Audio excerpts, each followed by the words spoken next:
राजनीति में उम्र दराजों का वर्चस्व सबसे ज्यादा है और युवा वर्ग फेल है। यही नहीं, जैसे जैसे उम्मीदवारों की उम्र बढ़ती जाती है वैसे वैसे सफलता का ग्राफ भी चढ़ता जाता है। ये बात एक रिसर्च से पता चला है। दरअसल मध्य प्रदेश, राजस्थान और छत्तीसगढ़ समेत 5 राज्यों में आगामी चुनाव को देखते हुए दैनिक अखबार दैनिक भास्कर ने एक रिसर्च स्टडी की है। इसके लिए 3 प्रमुख चुनावी राज्यों मध्य प्रदेश, राजस्थान और छत्तीसगढ़ के पिछले 2 विधानसभा चुनावों के कुल 8,608 प्रत्याशियों और 1,038 विधायकों के उम्र और राजनीति के बीच संबंध को ही रिसर्च का आधार बनाया गया। इस रिसर्च में यह बात निकलकर सामने आई कि चुनाव के मैदान में जिनकी उम्र बढ़ती रही उनकी सफलता का ग्राफ भी ऊपर चढ़ता गया है।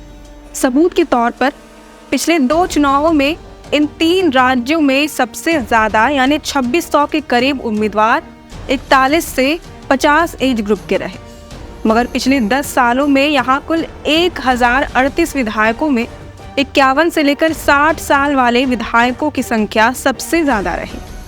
वहीं 61 साल से ऊपर वालों का सक्सेस रेट 30% रहा, जो बेहतरीन है।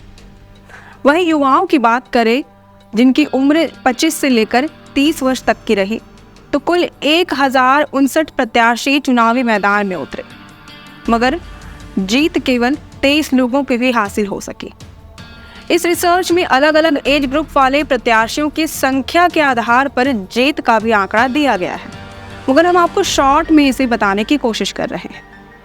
अगर इन 3 राज्यों का विश्लेषण अलग अलग किया जाए तो पता चलता है कि छत्तीसगढ़ में बुजुर्गों का वर्चस्व राजनीति में सबसे ज़्यादा रहा है।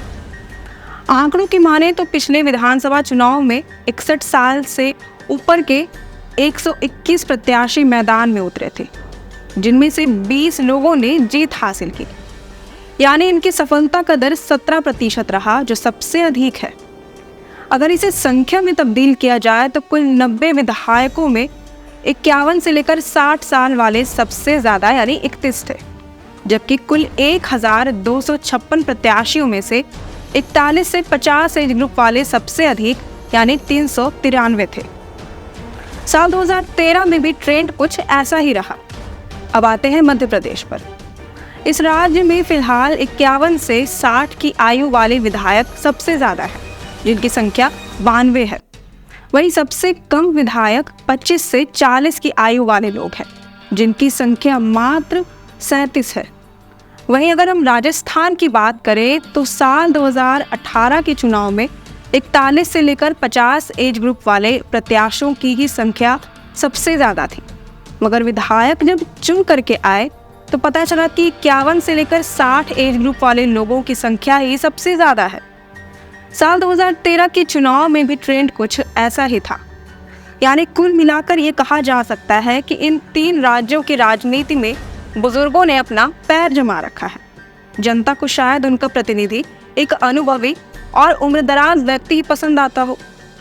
हालांकि इसके पीछे का कारण क्या है इसका पता तो नहीं चल पाया है, मगर कुछ अन्य रिपोर्ट्स ये भी बताते हैं कि जिन युवाओं ने राजनीति में अपनी जगह बना भी ली है, उनमें भी अधिकांश युवा राजनीतिक परिवारों से आते हैं, यानी वंशवादी राजनीति में रहते हैं। बिना किसी पॉलिटिकल बैकग्राउंड वाले युवाओं को देश के राजनीतिक क्षेत्र में जगह बनाना मुश्किल लगता है, क्योंकि किसी नए चेहरे के लिए बिना समर्थन के लोकप्रियता और गति हासिल करना काफ़ी कठिन होता है। ऐसे में राजनीति में बुजुर्गों का वर्चस्व होना लाजिम है, और ये केवल मध्य प्रदेश, राजस्थान और छत्तीसगढ़ की बात नहीं है। ये रिसर्च कहीं ना कहीं हमारे देश की राजनीतिक व्यवस्था को भी दर्शाता है, और आगे की राजनीतिक समीकरण कैसी होगी इस पर भी प्रकाश डालता है। अगर आपको ये वीडियो पसंद आया हो तो इसे लाइक और शेयर ज़रूर करें, और हमारे चैनल लोकतंत्र 19 को सब्सक्राइब और फॉलो करना ना भूलें। फिलहाल लेते हैं अलविदा। जोहार।